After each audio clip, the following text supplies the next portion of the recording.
सलमान साहब ये बताइएगा कि पीटीआई के अंदरूनी हालात क्या बिल्कुल ठीक हैं, कोई लड़ाई नहीं है। देखिए इक्का दुक्का गुफ्तगू होती रहती है, वो मीडिया में बड़ी हो जाती है, वरना पीटीआई के अंदर कोई लड़ाई नहीं है। सब मुत्तहद हैं, खान साहब लीडर हैं, उनका हुक्म जो है, उनकी मुशावरत जो है वो हमें हासिल रहती है, तो कोई लड़ाई नहीं है। शेर अफजल साहब ने कल असेंबली में एक सवाल किया, मुझे क्यों निकाला जी जी, उसका जवाब वो खुद जानते हैं।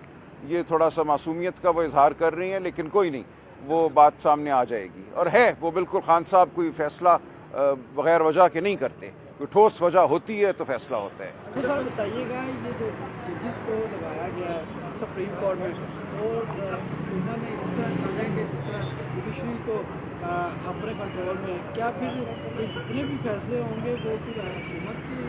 ये देखिए 26वीं आईनी तरमीम का मकसद ही ये था कि आज़ाद अदलिया को मगलूब किया जाए, अदलिया के ऊपर कब्ज़ा किया जाए। अब उस मकसद को हासिल करने के लिए ये सब कुछ किया जा रहा है। जो सुप्रीम कोर्ट में जजों की भरमार की जा रही है, भारत जो है 1 अरब 40 करोड़ का मुल्क है, वहाँ 17 जज हैं। हमारे 17 जज थे, सन 1947 में 5 थे, वहाँ से होते होते हम 17 तक आए थे। अब एक दिन इन्होंने कहा कि नहीं, अब 34 जज होंगे सुप्रीम कोर्ट के, और उस 34 में से पहली जो एक इंस्टॉलमेंट है, आप कह लीजिए 7 जजों की इन्होंने लगा दी। आगे भी इनका इरादा है। तो मकसद यही है कि सुप्रीम कोर्ट में बिल्कुल वो जज लगाए जाएं जिनके हवाले से इनको यकीन हो कि वो कोई ऐसा फ़ैसला नहीं करेंगे जिससे इंसाफ तो खैर अपनी जगह, इंसानी हुकूक, जमहूरियत, आज़ादी राय, उसको तक़वियत पहुँचे।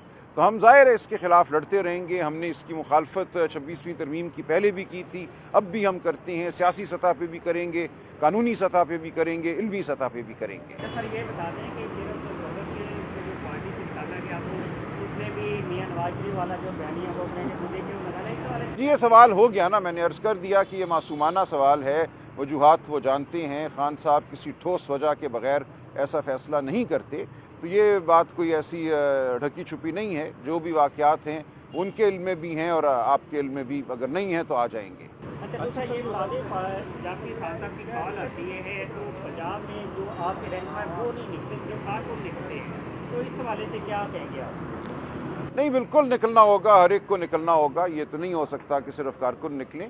लेकिन देखिए पंजाब में एक बड़ी मखसूस सूरत हाल है जो सूबा खैबर पख्तूनख्वा में नहीं है, वो शायद किसी हद तक सूबा सिंध में भी नहीं है।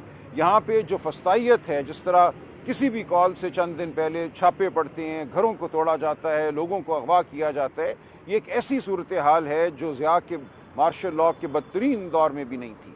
हम फस्तायत की तारीख तरीन रात से गुजर रहे हैं इस वक्त। लिहाजा ये याद रखिए आप, जो मामला 24 नवंबर को हुआ, जिस तरह इस शहर को बंद कर दिया गया था, तमाम रावी, उसके बाद चनाब, जितने भी दरिया बीच में आते हैं, झेलम, उन पे एक नहीं 100 कंटेनर खड़े थे। नामुमकिन था किसी का इन 3 दरियाओं को पार करके इस्लामाबाद पहुंचना। शहर के अंदर एक खौफ का आलम था।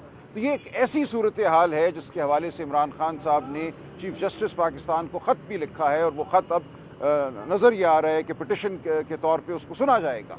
उसमें यही लिखा गया है कि जो हक है, आइन में बुनियादी हक है, आर्टिकल 17 इकट्ठे होने का, राइट टू असेंबल, आर्टिकल 15 चलने का हक, उसको आप एक दफ़ा 144 लगा कर ख़त्म कर देते हैं, पूरा आइन ख़त्म हो जाता है। ये क्या मजाक है? और फिर आप लोगों को न सिर्फ ये गिरफ़्तार करते हैं, FIR काट के अगवा कर लेते हैं बग़ैर FIR के।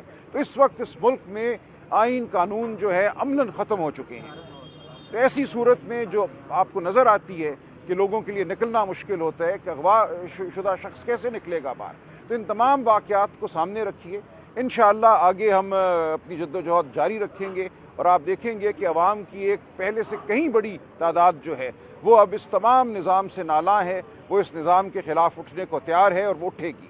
अच्छा ये बताइएगा कि बैकडोर राब्ते हो रहे हैं? देखिए मेरे इल्म में नहीं है, और खान साहब का बिल्कुल वाज़ेह मौक़िफ़ है कि वो किसी डील की बुनियाद पे बाहर नहीं आएंगे। वो आइन और कानून की सरबुलंदी के लिए जेल में हैं, आइंदा भी उनको रहना पड़ा तो वो रहेंगे। वो अपने हर कारकुन की आज़ादी चाहते हैं, उसके बाद ही वो बाहर निकलेंगे।